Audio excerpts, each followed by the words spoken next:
Good evening to you and your listeners. How are you? I am fantastic. Thank you so much for joining us. Welcome to African Diaries. Let's start with the burning question of the moment: philanthropy, right? And I suppose we'll dissect it as we go further.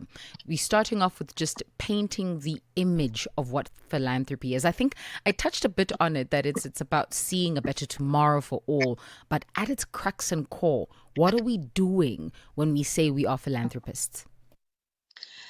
I think for me personally, when you're talking about philanthropy, you're talking about the love and the heart for other humans. You're not doing it for yourself, you're doing it for the person that is next to you. When you have that love and the humanity to help the next person, it's from the heart. It's not coming anywhere else. It's from the heart. When it's coming from the heart, then it's easy to do. That's what philanthropy is for me. You know what's really interesting, Pearl Rose, is that some people argue philanthropy is a an attachment to my identity. So as much as it is an expression of my heart, it's because who I am that I am a philanthropist, right? It's not Yes. necessarily that I felt a deep pain or a deeper sense of desire for somebody to become better, then I attended to that. They argue that this is my identity, this is who I've been called to be. And so it kind of then begs the question: are philanthropists born? Do you become a philanthropist? What is your take on that? Hmm. I think some philanthropists are born.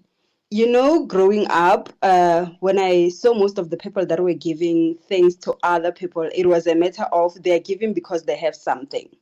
But through my own personal experience, I realized that you don't even have to have anything for you to become a philanthropist. When it's in your heart, when you're born with it, you're going to do something, be it with a service, be it with money, be it with your skills. You can even do it with your skills. You don't have to come with something that is tangible. So I feel like philanthropy is the born. However, I know that there are philanthropies that are made. They were made from the experiences that they experienced. Life taught them to be philanthropists. That's really interesting, Pearl. And I say this because some people are addressing charity, right? So that's meeting the need of the moment. That's someone saying, "Listen, I don't have a meal," and you attending to that. That's charitable work, you know. Yes. But Yes. uh, philanthropical work requires you to invest yourself. And so, do you think that people who have gone through circumstances in life uh, can fully invest themselves in philanthropical work? Absolutely, they can do that because they say experience is the biggest teacher. When we are talking about charity, it's more of a temporary relief. But myself personally, I started with doing charity, a lot of charity. As I was doing charity, I learned that you don't have to do this once off. You have to somehow build a sustainable system for the people that you're helping while you're doing your charity. I didn't want to go back to the same people and say, do you guys still need food? I wanted to leave an impact whereby they are going to be able to sustain themselves even tomorrow. Sorry. Yeah. Pearl Rose, the statement "sending the ladder down." Now, I'm asking you this because you said something so powerful. You don't need to have much to give. And so, what does sending the ladder down look like when you don't have much? Hmm. Taken from what you have at the moment. You don't have to look about whether it's big because I believe impact, whether it's small, whether it's big, but it's still impact. So that's what it looks like for me. Pearl Rose, we tend to think that philanthropical work must have money, okay? If you don't have No, money, just no, whoa, stop right there.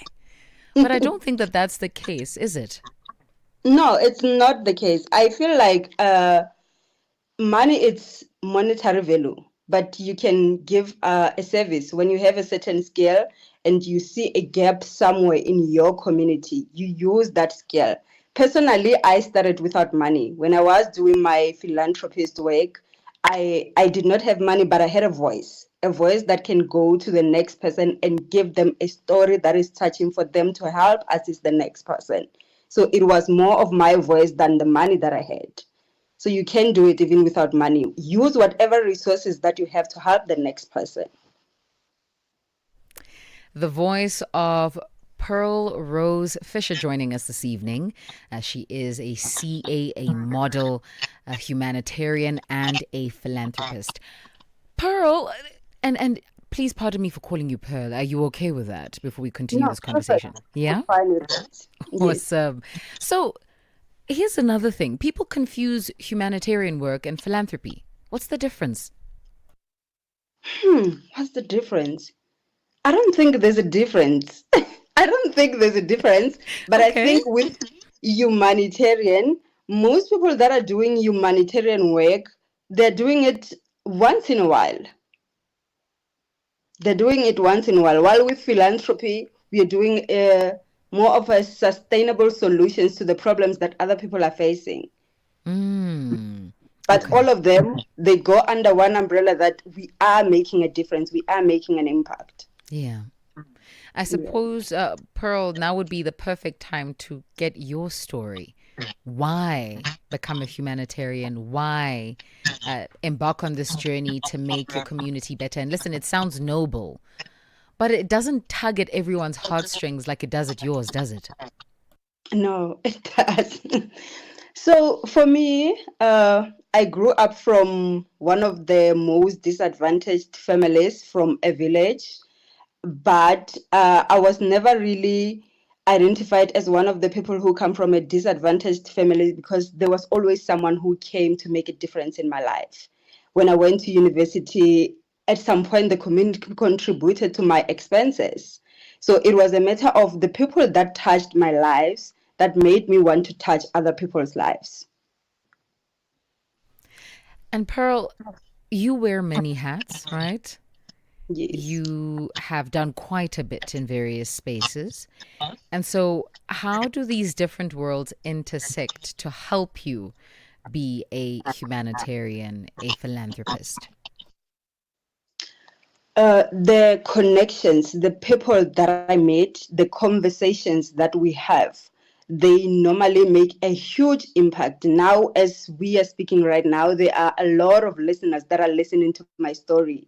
Some of them, they're going to look up to me tomorrow and say, that is the girl that we heard on radio talking about philanthropy and humanitarian work, and they're going to help me help other people. So it's always about the people, the connection, and the communication that I have with other people in the spaces that I work in. I work in a lot of spaces. It's not only just the corporate world. I do events. So the connection that I have with the people and the communication. The voice there of Pearlrose Fisha joining us this evening, and we are unpacking the realities of philanthropy, getting into the crux, the core, understanding how this is different from charitable work, which is also noted as humanitarian work. She is a chartered accountant, a model, a humanitarian, and a philanthropist. Listen, Pearl, you said something so interesting: network, net worth. That's what I was hearing as you were talking. So we're going to be exploring that bit in just a few. But for now, let's get some bills paid. It is 53 minutes after 10 p.m. Central African time. We are looking at a conversation that transcends charity and touches on the soul of philanthropy. And joining us on the line this evening is none other than accountant, model, humanitarian, and philanthropist. Her name is Pearlrose Fisha. Pearl, you said something so beautiful. You said that the people that you interact with, the connections that you form in these various spaces, are somewhat I suppose, the bridge that allows you to serve others. Let's talk about networking, because I feel like sometimes we underestimate the power of network. Yes. Tell us more with respect to, firstly, how to ensure that you're creating the right connections, right? But also how to respect each connection for what it is. I think connections goes well with being self-aware. As yourself personally, when you speak to certain people, when you are aware of yourself, when you're interacting with other people, you know what exactly you're looking for and how you're going to present yourself. When I go to people and when I speak to people and when I start talking about the work that I do, I ensure that I elaborate it to a certain level of understanding that the next person, even when they are not a philanthropist, they're going to actually just have the heart to assist and somehow take part into what I am doing. And it also goes to how you connect to people, how you communicate with other people. You have to create a space whereby people feel safe around you. I love that, feeling safe around you. Listen, I think I'd feel safe around you, Pearl. You're a model, so you're pretty. Thank you Very so much. pretty. And so let's talk about you maximizing on that platform. We do know that a lot of models do get into humanitarian work. And so, how Yeah. has that further bolstered your efforts in bettering societies? I think I was actually a humanitarian before I became a modeler. I became a model because I realized models are doing humanitarian works. That's one thing that drew me into modeling. That's really interesting. So maybe walk us through the foundations. I mean, I do know that you spoke about your upbringing and people coming to the party, your community specifically coming to the party with efforts, concerted efforts to get you into school and the like. Walk us through the foundation phase where you realized, I too want to change someone's life. I too want to be like those who helped me back at home. I was actually at university. I was approached by this gentleman who was doing charity work. He was also doing it because of somehow his upbringing. That's what motivated him. So I did one with him and the rest of the team with uh, a Hope charity event. That was in 2016. I found myself feeling at home for doing that, seeing the smiles of other children, seeing the difference that we made. That's what fulfilled my heart, and I realized that I actually love doing this. Then I looked back from my childhood, where I come from, that this is actually where I'm coming from. Seeing someone who's coming from where I'm coming from and where I am at the time, I realized that I cannot be the only one who has a success story from where I grew up. Someone else can be that. So if I have the resource and the option to help someone else to be where I am, then it's going to be a success story for all of us. Come on. I love that. Pearl, listen, as much as your name is Rose, well, if we were to split it into two, the journey hasn't always been rosy, has it? There have been No, difficulties, challenges. Talk to us about some of those. a lot. When you are doing philanthropist work from nothing with just a voice, it sometimes it becomes overwhelming. It becomes a lot emotionally, especially when you listen to other people's stories and you realize that there are actually more sad stories than what you've been through. There's a lot. People go through a lot. And when you look at yourself and you're like, how am I going to do this? How am I going to help them? So, but one thing that always pushed me to always move forward is the intention and the goal, the end goal that is there. It's not always about the challenges that you face along the way, but it's about the light that is going to be there if you actually achieve what you're doing. So we don't quit. Absolutely. Pearl, let's look at the context of the African continent, right? When you look at some of the work that has been done, the philanthropical work that's been done throughout the continent by Africans, which projects, which initiatives inspire you to become better? I would say the Lesego Chombo Foundation, the Genesis Project.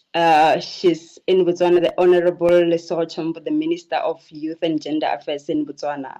She started the Genesis Project somehow to uplift people, the parents and the children who are growing up from who are more disadvantaged than others. That project somehow showed me that we can all do it because Lisero started that from nothing. She just had a voice that is going to help other people and it became a success. I loved what she's doing. Also, the Nomza Mombata Foundation. It's in South Africa, it's in my country. So I love what she's doing, the education system, and she's breaking a lot of barriers and she's actually leading the pack at the moment in South Africa. Do you think we're doing enough as Africans for each other? We still have a long way to go. We are still taking a little bit of baby steps, but there's a lot that we can still do. I feel like people are still turning their backs on what is happening in their communities. There's a lot of gaps that we can still fill, and I still urge people to just see your neighbor. We have to see each other for who we are, because somehow we are one. So we have done a lot. The United Nations have done a lot previously, but there's a long way to go. The voice there of Pearlrose Fisha joining us this evening, accountant, model, humanitarian, and philanthropist. And we're looking at the crux, the core, the heart of philanthropy and how we can extend this across the continent for the betterment of African societies. What I found interesting, Pearl, is the mindset, right? I can't give you if my frame of thinking about me giving you isn't correct. And so from you and just your gauge, how do you think we can better state Africans' mindset so that we understand the power of giving and the power of uplifting?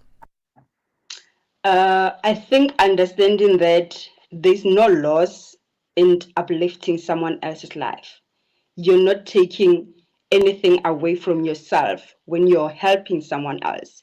You are actually giving a part of you, but that part of you is still going to remain yours. You're just uplifting and sharing with the next person. And Pearl, as we simmer down toward the end of our conversation, tell us about some of the projects you're working on currently. Oh, I don't want to leak information. Oh, Pearl, it's not leaking, it's sharing. Oh? So we are looking into October. It's Breast Cancer Awareness Month. It's Mental Health Awareness Month. So please look into my social media. We are looking into something bigger, cancer awareness event, and also mental health. You know that month is very important for us as the Africa continent as a whole.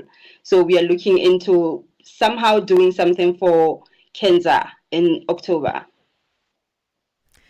Pearl, you have to give us your social media platform. Can't say look at my socials and everyone's like, but where do we find you? That's true. On all social media platforms, it's Pearlrose Fisha. You can also follow Giving Hopes RSA. I work with them a lot with most of the project. So something is going to come between this week, actually, very soon. Come on, ma'am. Sometime in this week already? Okay, we love that.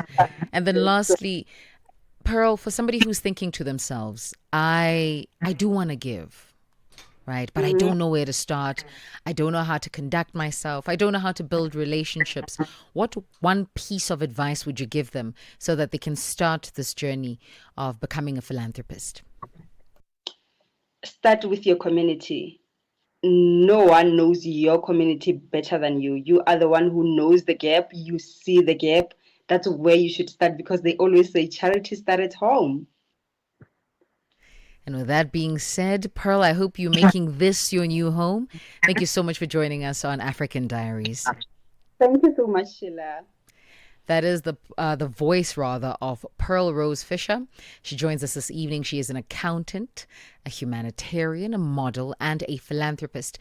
And we were looking at the crux and core of philanthropic work. Is it about you? Is it not about you? That's still a question I want to leave up to you, because I do understand that there is a school of thought that suggests that my identity informs what I do on this planet. And if that's the case, then it's more about you than it is about other people, is it not? Listen, if I'm taking you on a different train and you're saying, Shayla, wait, I have an explanation for all of this that makes sense for it to coexist with both meanings in mind. Find me on WhatsApp +27 6340 69126.